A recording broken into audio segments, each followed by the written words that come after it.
Karena secara tidak langsung Makassar sebagai kota, ibu kota Provinsi Sulawesi Selatan mendapat julukan bahwa Makassar itu adalah kota Daeng. Iya.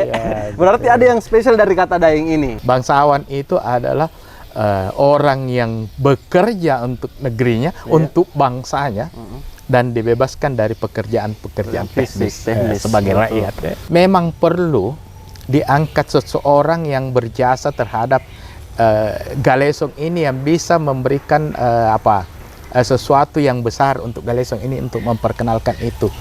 Dan tipe kepemimpinan itu dimiliki. Akhirnya pilihan itu jatuh kepada Profesor Mahfud MD. Karena itu dianggap memiliki sifat Kasulapa, ya. Itu menurut penilaian dari semua tingkatan pembicaraan itu. Dia diberikan gelar di atas dari Daeng, bahkan diberikan Karaeng. Mestinya dia malu-malu, ya. Betul. Mestinya malu-malu. Apalah orang bilang kalau saya tidak punya keturunan, tidak punya jasa yang besar terhadap negeri, tidak diberikan oleh seseorang yang berbeda, dan saya pakai.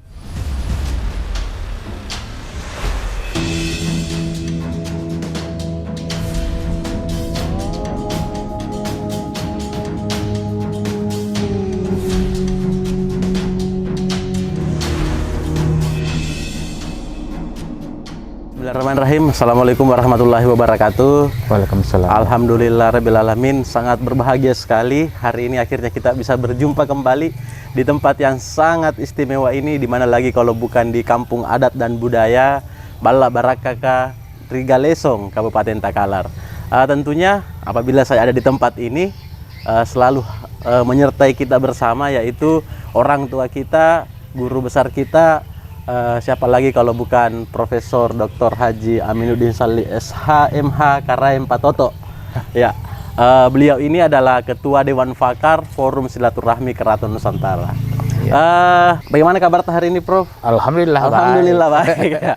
Selalu bersemangat, Prof. Bersemangat kalau kesini ini bersemangat, lihat tanaman, lihat bangunan, lihat orang salat dan sebagainya. Iya, betul. Walaupun di kesibukan yang sangat padat. Kemarin minggu lalu kapan? 2 minggu lalu di Padang, ya, Prof? Padang, Agam, terus di Bone lagi, di Makassar lagi. Alhamdulillah sekarang kita bisa berjumpa lagi. Ini kemarin ada Pak Sekda datang. Oh, Pak Sekda datang. Sekda, ada asisten satu. Agendanya apa itu, Pak Camat, kemudian ini ada telepon dari Mahkamah Konstitusi, Mahkamah Konstitusi, bahwa beliau akan berkunjung, seolah akan berkunjung ke sini. Luar biasa sekali. Karena Galesong ini adalah pertama di Indonesia, ya, sebagai desa Pancasila dan Konstitusi. Saya hadir di Padang itu dalam rangka peresmian desa konstitusi yang keempat di Indonesia. Dan Galesong pertama. Galesong pertama. Berarti kalau boleh bocoran sedikit, Prof, untuk pemirsa, kapan kira-kira Ketua Mahkamah Konstitusi hadir di tempat ini? Mudah-mudahan di pertengahan Oktober, ya. Pertengahan Oktober, insya Allah ada di tempat ini. Insya Allah akan ada. Siapa-siapa yang ikut itu, Prof? Wih, ini ada bocoran? Kalau kita lihat keadaan di Padang, pada waktu itu bersama beliau, jadi di samping ketua, wakil ketua dan sekjen Mahkamah Konstitusi dan staf. Kemudian hadir juga Menteri Lingkungan Hidup, Menteri Desa dan Pembangunan Daerah Tertinggal dan Transmigrasi. Ada wakil dari Menteri Dalam Negeri, tentu saja Gubernur, Bupati Agam, dan alhamdulillah ramai sekali. Ramai sekali, berarti tidak menutup kemungkinan yang hadir kemarin di Padang. Kita harapkan seperti itu, mudah-mudahan bisa juga hadir Bapak Menteri Pariwisata, karena kita harapkan bahwa di Kabupaten Takalar ini, khususnya di Galesong ini, bisa menjadi destinasi wisata juga. Betul. Ya, sangat potensial. Sangat potensial, Prof. Ya, wisata budaya khusus untuk kita di wisata budaya, ya. Ada yang menarik, Prof, yang akan kita bahas kali ini. Karena ini menyangkut tentang gelar.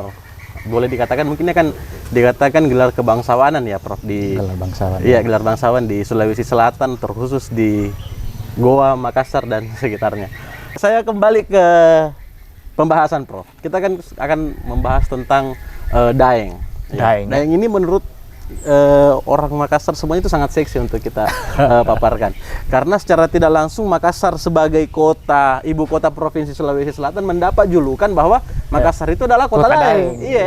Berarti ada yang spesial dari kata Daeng ini. Iya.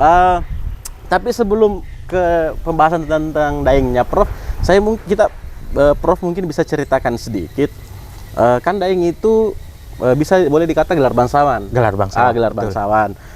Kemudian bangsawan itu orang yang mengabdikan pikiran untuk bangsanya. Ya, untuk mengabdikan pikiran untuk bangsa dan mulai berhenti untuk melakukan pekerjaan fisik. Iya. Mungkin bisa diceritakan sedikit mengenai awal mulanya itu, Prof. Bagaimana sehingga itu bisa menjadi kebiasaan dan menjadi turun-temurun bahwa bangsawan itu berhenti melakukan pekerjaan fisik dan mulai mengabdikan pikiran untuk bangsa. Ya. Jadi betul, sangat betul itu bahwa bangsawan itu tidak bekerja ya, tidak bekerja fisik, dia tidak bertani, tidak nelayan, tidak karena dia bangsawan. Ya, betul. Bangsawan. Sebagai gelar bangsawan yang pertama saya mau lihat dulu awal pertamanya. Ya. Di waktu saya ke Bone itu sempat ke tempat situs Manurunge. Situs Manurunge. Di situ ada perjanjian antara raja pertama Bone dengan masyarakat setempat. Itu jalan ceritanya persis sama dengan yang ada di Goa. Di Goa itu ada Tumanurung Bainea, karena dia perempuan. Oh, Bainea perempuan. Itulah raja Goa yang pertama. Ada yang menarik di situ ialah bahwa keadaan pada waktu itu sangat kacau sekali. Kemudian di Goa ini Pacalaya itu adalah kerajaan pemimpin dari kerajaan-kerajaan yang ada di sekitar, ada 9 Kasawiang namanya. Oh iya. Itu datang menghadap kepada Tumanurung. Jadi Tumanurung itu seperti seseorang yang tiba-tiba datang di situ. Kemudian keadaan kacau balau sehingga para Kasuwiang itu 9 orang itu di bawah pimpinan Pacala itu datang. Dia katakan, Tumanurung, bolehkah kamu mengatasi persoalan besar yang kami hadapi ini?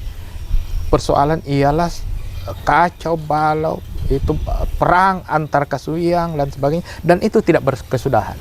Ini diadukan kepada Tumanurung Bainea. Tumanurung Bainea ya, karena dianggap sebagai seseorang yang tiba-tiba muncul begitu saja, ya, dan sebagai orang yang sakti.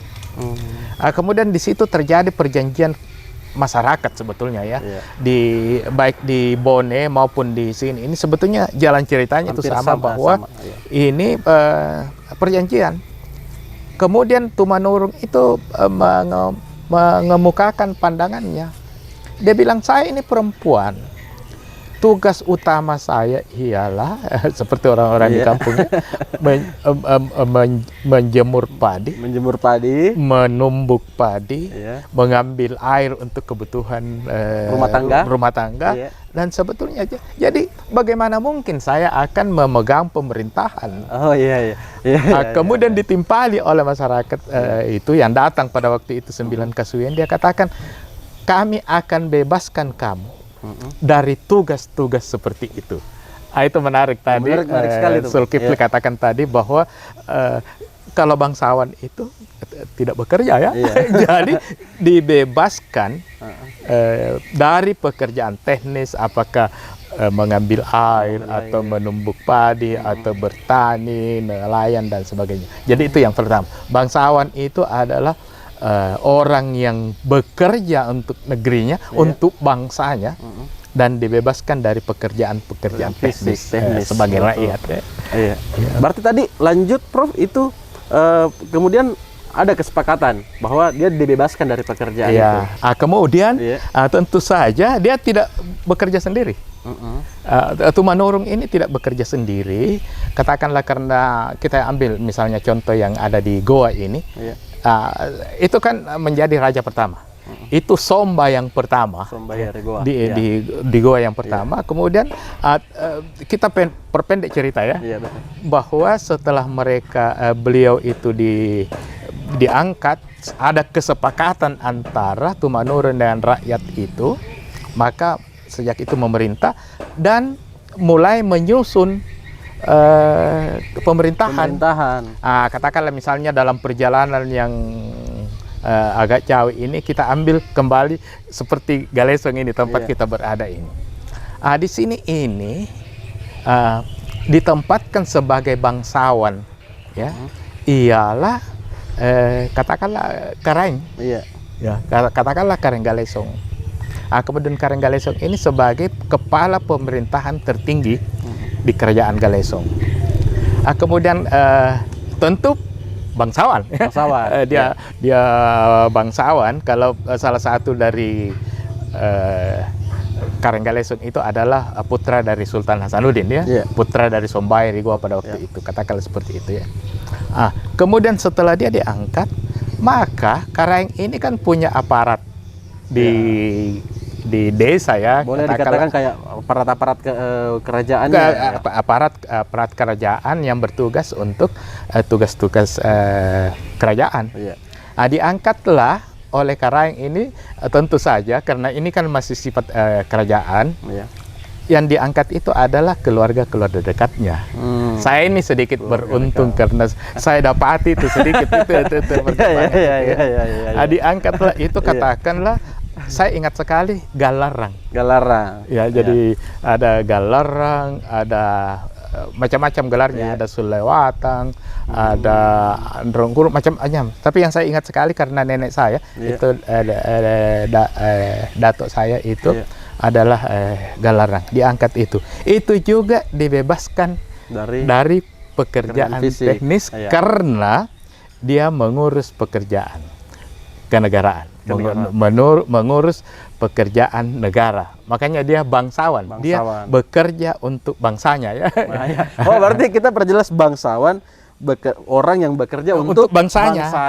Jadi dia, makanya itu kalau ada bangsawan disuruh angkat saya itu itu api kok dulu angkat air, pi ambil beras atau tenaku siratang anjame jama-jamang kamaya. Betul. Dia tidak benarkan itu dirinya kerja-kerja. Kenapa? Karena dia bangsawan. Karena tugasnya juga lebih besar. Tugasnya lebih besar karena dia berpikir untuk kerajaan, bekerja untuk kerajaan, menagih sima dan sebagainya, seperti itu. Berarti pekerjaan-pekerjaan yang kayak tenis memang harusnya tidak dikerjakan oleh seorang bangsawan karena lebih berat dia kerja. Berat kerjanya, berpikir dan bekerja untuk bangsanya. Oke. Kita hubungkan lagi, Prof, dengan Daeng ini. Sebenarnya kan kemarin ada yang tadi Prof sebutkan, ada Karaeng, ada Galarang, ada semacamnya.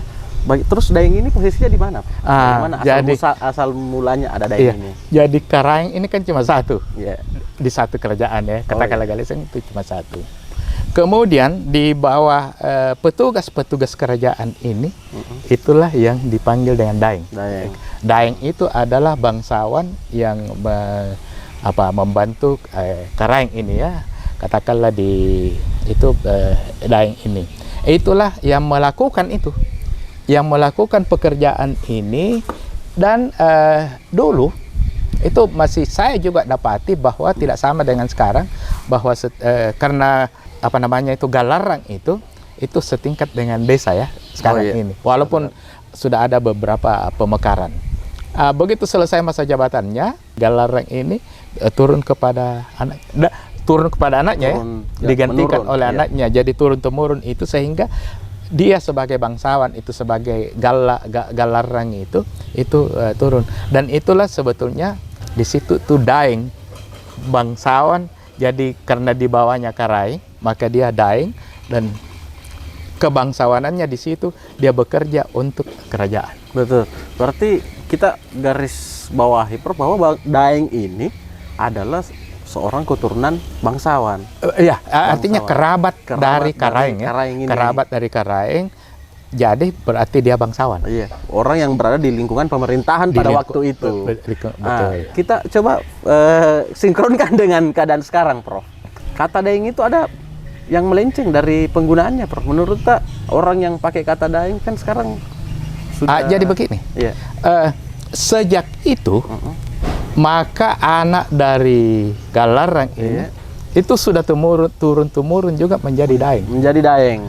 Atau katakanlah keluarga dari Karaeng ini yang tugas di dalam pemerintahan pusat kerajaan itu juga menjadi Daeng. Menjadi Daeng keturunannya. Yang boleh menyandang gelar Daeng itu adalah turun-temurun dari kerabat Karaeng seperti itu. Turun-temurun dari kerabat Karaeng. Tidak boleh melenceng. Kalau sampai melenceng itu tidak dibenarkan ya. Kalau melenceng tidak dibenarkan oleh peraturan adat. Peraturan adat yang sebenarnya. Oh iya.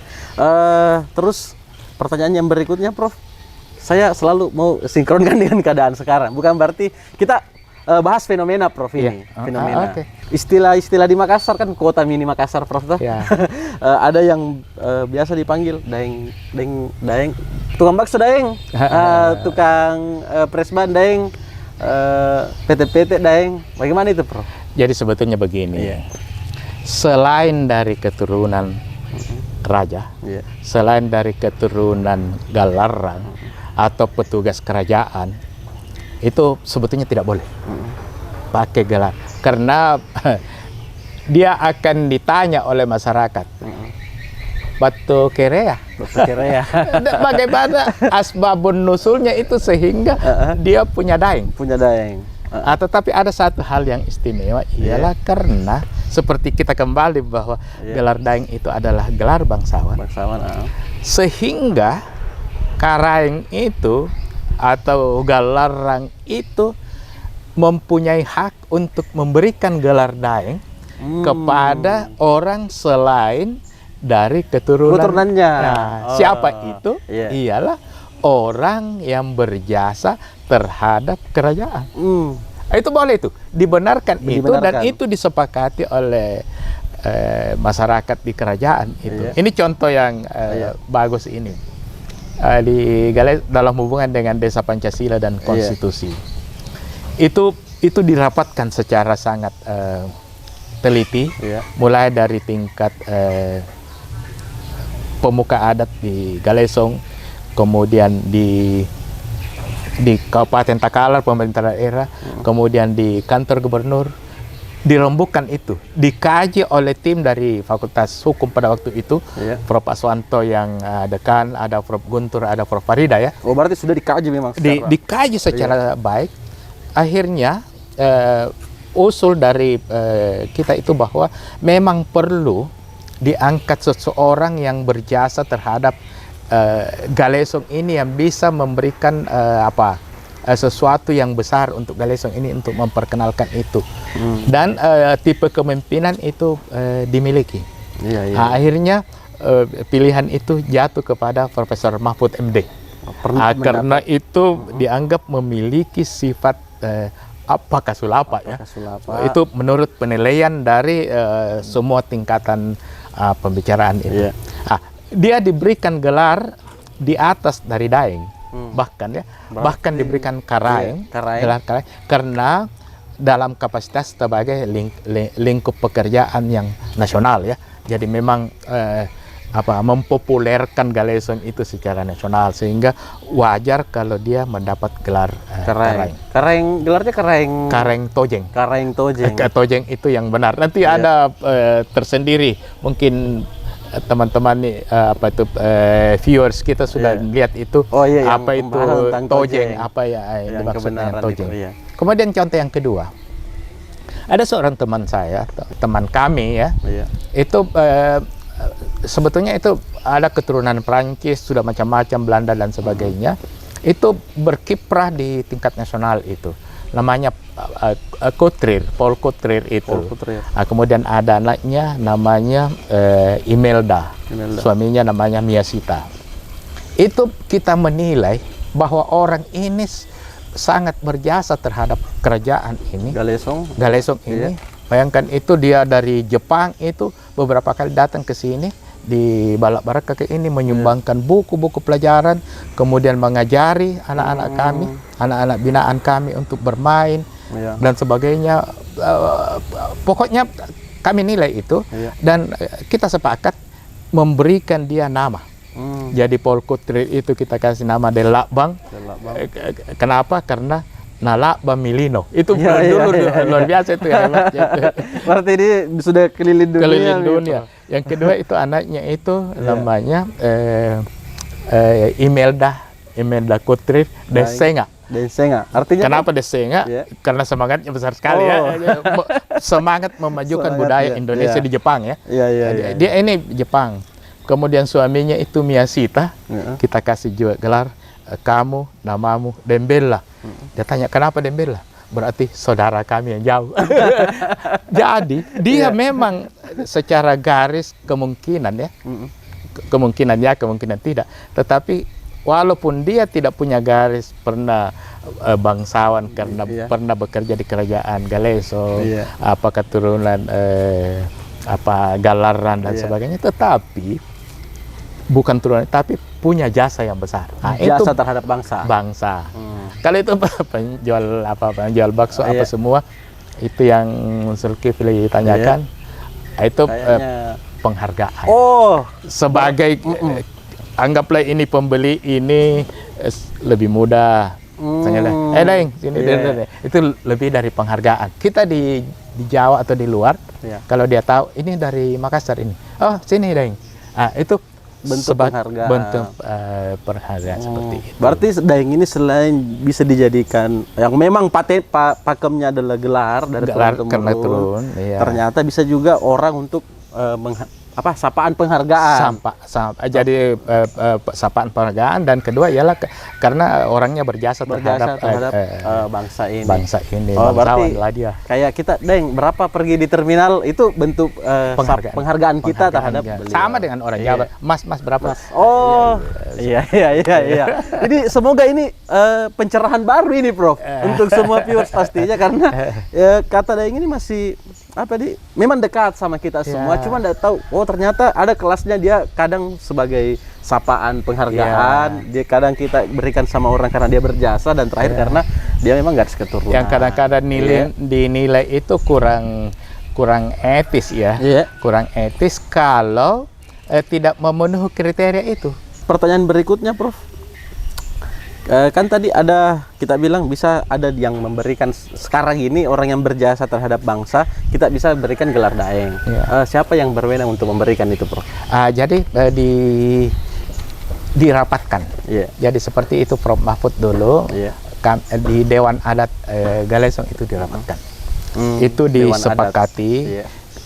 Karena itu pertimbangan itu ialah bahwa memang integritasnya tidak diragukan ya. Ya, betul. Jadi mudah-mudahan itu seterusnya seperti itu, dirapatkan kemudian dituangkan dalam satu keputusan adat ya, yang dipersaksikan itu, diliput itu oleh media televisi nasional itu berapa 10 tahun yang Sempat lalu. terasa viral itu beritanya, Prof, bahwa viral. Prof Mahfud sekarang punya gelar daeng. Iya, memang Karaeng bahkan. Karaeng. Iya. Oh, berarti yang berhak untuk memberikan itu adalah Dewan Kerajaan. Dewan Kerajaan. Dan memang pada waktu itu Prof Mahfud diberikan oleh Dewan Kerajaan. Jadi dilakukan secara adat ya. Dilakukan secara adat. Oh iya, Prof. Keistimewaan bagi penyandang. Keistimewaan. Bagi Itu penyandang. yang pertama itu tidak bekerja fisik ya. Karena dia itu dulu. Itu ceritanya dulu. Ini yang jadi fenomena sekarang ialah karena ternyata ada banyak ya. Ada banyak yang keturunan kerabat seperti itu karena tidak meningkatkan kapasitasnya baik di bidang pendidikan, kekayaan ya, keberanian, sehingga tidak punya kapasitas itu lagi. Sehingga orang akan bertanya, kasihan ya, dia itu sebetulnya keturunan bangsawan, tetapi tidak ada lagi apa boleh buat ya, dia betul. pada akhirnya akan kerja seperti pekerja-pekerja fisik yang lain. Saya lanjut mungkin, Prof. Apakah ada hukum bagi seseorang yang ternyata bukan dari yang tidak berhak lah menggunakan kata daeng itu, terus dia pakai kata daeng di depan namanya? Ya, dulu barangkali ada hukumnya ya. Dulu ya.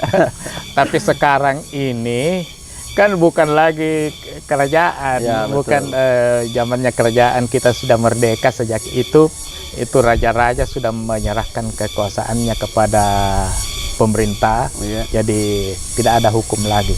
Tetapi jangan dilupakan itu sanksi sosial. Itu yang paling Itu besar lebih itu. berat sebetulnya dari hukuman formal. Kenapa? Iyalah karena kalau dia tidak punya hak karena bukan keturunan dan tidak punya jasa yang besar terhadap komunitas, katakanlah seperti itu, atau kerajaan, dasar apa? Apa dasarnya dia memakai daeng? Iya. Itu tidak boleh. Itu sehingga masyarakat mempertanyakan, kemungkinan tidak ada sanksi resmi, tetapi orang baku apa? dari mana? Dari mana? Dari mana dia memperoleh itu? Iya, Dan iya. itu bisa jadi viral. Berarti hukuman sanksi sosial. Prof, Sanksi hukumnya. sosialnya yang Iya. dan itu apa? Itu mestinya dia malu-malu ya. Iya, betul. Mestinya malu-malu. Apalah orang bilang kalau saya tidak punya keturunan, tidak punya jasa yang besar terhadap negeri, tidak diberikan oleh seseorang yang berbeda, dan saya pakai. Iya, karena sanksi sosial dia berlaku seumur hidup, Prof. Iya. Kalau vonis mungkin 1 tahun, Iya, nih. selesai dijalani Iya. sudah ini. Seterusnya orang masih tetap siapa dia? Menarik sekali ini memang daeng. Saya mungkin bisa dikasih gambaran menurut Prof, kenapa Makassar dipanggil kata daeng? Ya, karena dijuluki kata daeng apa karena banyak daeng? saya pikir karena itu kota Daeng, karena itu Makassar identik dengan Daeng. Jadi Makassar itu identik dengan Daeng karena walaupun di tempat lain juga ada Daeng, misalnya di Sumbawa, di mana, tetapi di Makassar itu yang tentu di sekitarnya, Makassar dan sekitarnya. Makassar dan sekitarnya. Tetapi kan pusat pemerintahan itu ada di kota Makassar, sehingga boleh dikata suku Makassar yang ada di Sulawesi Selatan ini beribu kota di Makassar, sehingga bisa dikatakan bahwa itu adalah kota Daeng. Ada satu yang mau saya katakan, ialah bahwa ada yang begini, ada orang dia bukan keturunan, tetapi ada jasa besarnya, katakanlah di bidang pendidikan, di bidang keberanian, itu tentara, katakanlah seperti itu, atau karena kaya. Ini kan ada yang kritik, itu karena kekayaannya sehingga dia bisa gunakan daeng. Sebetulnya ada alasan yang membenarkannya. Halal saja ya. Kalau orang kaya dapat gelar daeng. Kalau oleh masyarakat, kekayaannya itu dipergunakan untuk kemaslahatan bangsanya. Ya. Betul, misalnya, betul. Iya, menarik sekali. Kaya, dia bersedekah, dia membangun masjid, dia membangun sekolah karena dia kaya ya. Ya. Dan dia membangun itu di dalam wilayah katakanlah kerajaan Galesong, maka boleh disepakati kasih dia gelar daeng, kasih dia gelar bangsawan. Yang berikan dia adalah masyarakat. Karena dia berjasa terhadap bangsa yang ada di sini. Dengan kekayaannya ya. Demikian juga dengan pendidikannya, itu dan boleh kemudian saja. Masyarakat bersepakat bilang. Ya, karena ini sudah bergeser ya. Dari negara yang kerajaan, kemudian negara yang demokratis, sehingga ini kan adat itu dinamis. Mengikuti perkembangan zaman ya. Dan ikut seperti itu, dan itu boleh saja ya. Boleh saja. Berarti memang ada beberapa kriteria dan beberapa penilaian sehingga orang itu bisa mendapatkan beberapa kriteria itu berkembang ya. Berkembang. Adat itu dinamis. Seperti ini juga dinamis. Tetapi ada prinsip-prinsip yang tidak berubah ya. Prinsip itu seperti kenapa? Karena pertama memang dia karena keturunannya, yang kedua memang berjasa kepada bangsanya sehingga dia bangsawan. Seperti sekali. Dari penjelasan yang panjang lebar ini, Prof, mungkin masih ada mau disampaikan lagi tentang daeng? Atau kita lanjut di episode kedua atau bagaimana? Nanti kita masuk di episode kedua. Sebetulnya mungkin masih banyak yang bisa dijelaskan, tetapi nanti Nanti kita lanjutkan. Nanti kita lihat bagaimana tanggapan para viewers kita supaya kita bisa menjawab. Siapa tahu ada pertanyaan. Oke, terima kasih banyak Prof. Jadi buat teman-teman yang sempat menonton video ini, jika punya pertanyaan atau apapun itu silakan tulis di kolom komentar ya Prof. Iya, kolom komentar. Di kolom komentar atau punya tema untuk dibahas oleh Prof, boleh silakan tulis di kolom komentar, nanti kita akan bahas di video berikutnya. Insya Allah, ya. Jangan lupa untuk like, share, and subscribe channel YouTube Profesor Aminuddin Saleh, dan nyalakan tanda loncengnya ya Prof, supaya bisa terus mendapatkan update-update terbaru tentang video-video budaya Sulawesi Selatan yang akan diulas oleh Profesor Dr. Haji Aminuddin Saleh, SHMH Karaim Patoto. Panjang sekali kalau kata Prof. Panjang sekali kalau. Dan memang lama di forum itu Prof, di forum silaturahmi Keraton Nusantara. Itu sejak dibentuknya itu waktu pembentukan mulai dari Mahkamah Konstitusi sebetulnya. Alhamdulillah itu saya dapat juara 1 di situ. Kemudian setelah itu saya dibisik oleh Ketua Umum melalui dari Kerajaan Goa itu, Prof, bolehkah menjadi narasumber untuk musyawarah agung di Bandung? Saya katakan insya Allah boleh. Dan itu waktu kita di panel dengan Pak Gubernur ya, Ridwan Kamil, Kepala Dinas Kementerian Pariwisata, kemudian adalah saudaranya Tengku Rafli pada waktu itu kita panel. Sejak itu para pengurus itu sepakat, pada susunan pengurus itu sepakat menetapkan saya sebagai Ketua Dewan Pakar. Oh iya, berarti sudah lama memang di DPP ya, Dewan Pakar. Iya. Oke Prof, terima kasih banyak. Waktu itu saya merasa terhormat sekali ini bisa hadir kembali di tempat ini. Dan ya kita bertemu lagi di episode berikutnya tentunya tentang pembahasan yang sama, yaitu tentang budaya. Saya akhiri dengan ucapan Assalamualaikum warahmatullahi wabarakatuh. Waalaikumsalam warahmatullahi wabarakatuh.